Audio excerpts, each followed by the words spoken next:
टाटा सन्सचे प्रमुख एन चंद्रशेखर यांनी मुख्यमंत्री देवेंद्र फडणवीसांची घेतली भेट। महाराष्ट्राच्या विकासाला गती देण्यासंदर्भात विविध विषयांवर दोघांमध्ये चर्चा।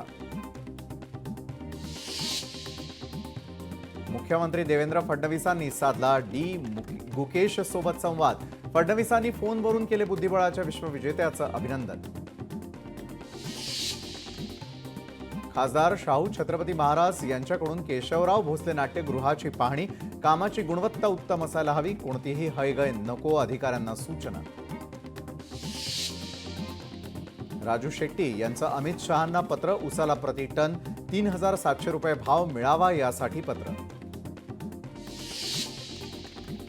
केंद्रामध्ये मंत्रीपद आणि छोट्या राज्याचं राज्यपाल पद द्या। अजित पवारांच्या राष्ट्रवादीचा महायुतीकडे प्रस्ताव। नागालँड किंवा अरुणाचल प्रदेशात राज्यपाल पद मिळावं, राष्ट्रवादीची मागणी। अजित पवारांना अर्थमंत्री पद मिळण्याची शक्यता धुसर। राज्याच्या तिजोरीच्या चाव्या भाजपकडे राहणार। वळसे पाटील हसन मुश्रीफांनाही पुन्हा मंत्रिपद मिळणं अवघड, सूत्रांची माहिती। नाना पटोलेंना प्रदेशाध्यक्ष पद नको, काँग्रेस प्रदेशाध्यक्ष पदातून मुक्त करण्याची मागणी। मला पदमुक्त करा, पटोलेंची खरगेंकडे मागणी, सूत्रांची माहिती। उद्या मंत्रिमंडळ विस्तार होण्याची शक्यता। एकनाथ शिंदेंना 7 कॅबिनेट तर 3 राज्यमंत्री पद दिली जाणार, सूत्रांची माहिती।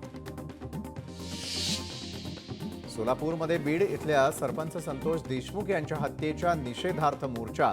सोलापुरातील सकल मराठा समाजाच्या वतीनं दोषींवर कारवाई करण्याची मागणी।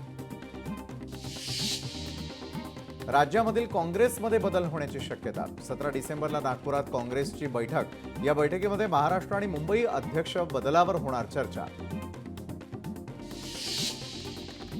शरद पवारांच्या राष्ट्रवादीमध्ये फूट पडण्याची शक्यता। भाजपकडून पवारांच्या आमदार आणि खासदारांना गळाला लावण्याचे प्रयत्न सुरू, सूत्रांची माहिती। 15 तारखेला नागपुरामध्ये मंत्र्यांचा शपथविधी होणार। आमदारांच्या सोयीसाठी शपथविधी नागपुरात होण्याची शक्यता, सूत्रांची माहिती।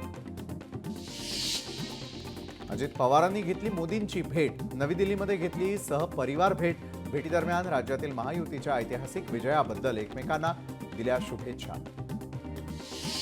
बांगलादेशात हिंदू सुरक्षित नाहीत आणि राज्यामध्ये हिंदूंची मंदिरं सुरक्षित नाहीत। दादरमधील 80 वर्ष जुनं हनुमान मंदिर रेल्वेकडून पाडण्याचा घाट। पंतप्रधानांनी यावर उत्तर द्यावं, उद्धव ठाकरेंचा सवाल।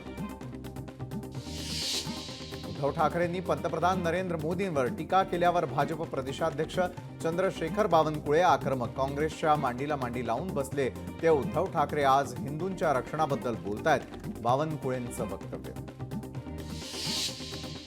जयगडमध्ये वायू गळतीमुळे बाधित झालेल्या विद्यार्थ्यांची उदय सामंतांनी घेतली भेट। सध्या जवळपास 60 विद्यार्थी जिल्हा रुग्णालयामध्ये दाखल।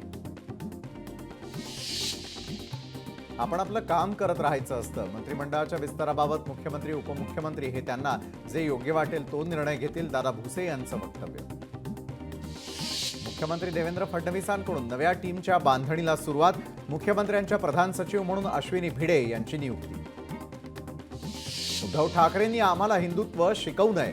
उद्धव ठाकरे हे हिंदुत्व सत्तेसाठी खुंटीवर टांगणारे।